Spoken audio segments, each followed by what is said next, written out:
जिम्मेदारी ईमान वालों पर है। तवज्जो चाहूं, इसलिए कि कुरान करीम में जहां जहां भी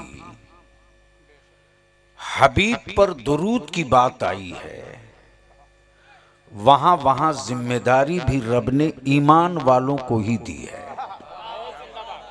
तवज्जो चाहूं, यानी वैसे ही है कि मस्जिद में नमाजी तो बहुत है, लेकिन इमामत की जिम्मेदारी किसी के सर है। तवज्जो चाहूं, जिला में आबादी तो बहुत है, लेकिन जिला चलाने की जिम्मेदारी किसी एक आदमी के हाथ है। लॉ एंड ऑर्डर कंट्रोल करने के लिए जिम्मेदारी एक आदमी के हाथ है। तो जिस तरह जिला चलाने के लिए एक आदमी की जिम्मेदारी है, इमामत के लिए एक आदमी की जिम्मेदारी है, उसी तरह मेरे रब ने हबीब पर दुरूद पढ़ने की जिम्मेदारी सबको नहीं दिया है।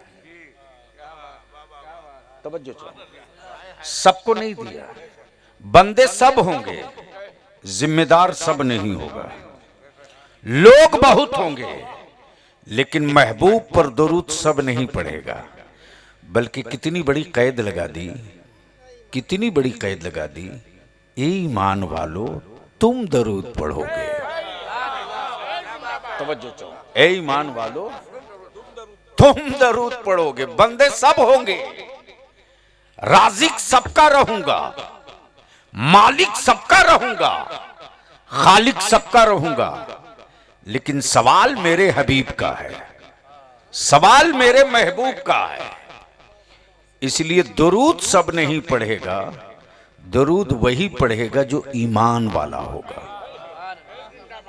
तो अब तो पहले मदरसे इतने नहीं थे, दारुल उलूम भी इतना नहीं था, मौलाना भी इतने नहीं थे, लेकिन गांव में ईमान और अकीदा बड़ा मजबूत था। हजरत, गांव में ईमान और अकीदा बड़ा मजबूत था। अब जरा सा पूछिए उनसे जिनको उम्र 70 साल, 80 साल, 90 साल, 95 साल हो चुकी है, बड़ी मुश्किल से किसी गांव में किसी बड़े आलिम की आमद होती थी, बड़ी मुश्किल से। तो क्या उस गांव में नबी के इश्क का दिया नहीं जलता था, चिराग नहीं जलता था? क्या उस दौर में जब बड़े बड़े आलिम नहीं होते थे, तो क्या मेरे आका करीम की महफिल मिलाद नहीं होती थी? हाय हाय हाय हाय, क्या रौनक होती है, क्या कैफियत होती है, और क्या एक माहौल होता है। जिस घर में मिलाद शरीफ होती, तखत लग गया, तकिया रख दिया, रेहल नहीं तकिया, और तकिया पर मिलादे अकबर, मिलादे गौहर लेकर लोग बैठते, और उस वक्त जो दुरूद शरीफ पढ़ी जाती थी वो अरबी की नहीं पढ़ी जाती थी, और वही पहचान थी मेरे गांव की मिलाद शरीफ की, वही अलामत थी महफिल मिलाद की। वो कौन सी थी?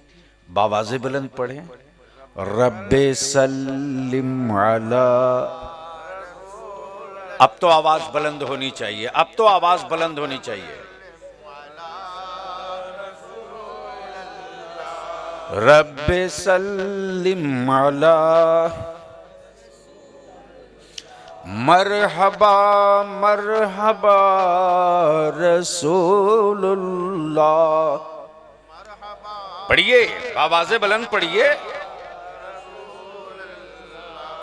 ऐ खुदा दम बदम दरूदो सलाम, हाय हाय हाय, खुदा दम बदम। क्या अकीदा पेश किया है? अपने प्यारे नबी पर भेजो मुदाम, अपने प्यारे नबी,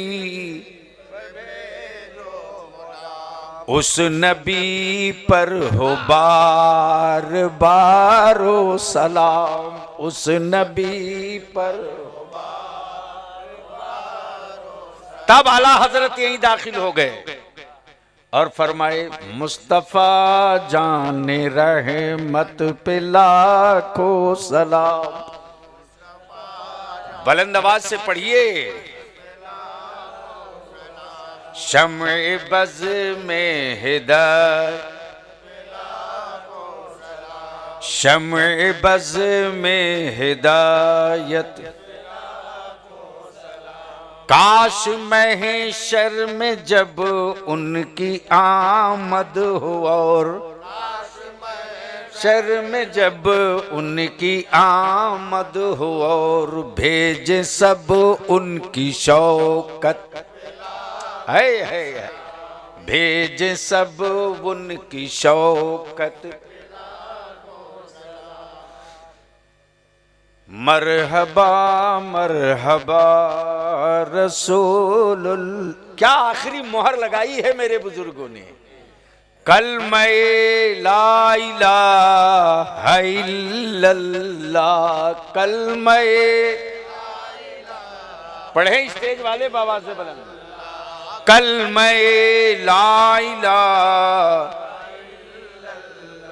हाय मोहम्मद मेरे रसूलुल्लाह, है मोहम्मद मेरे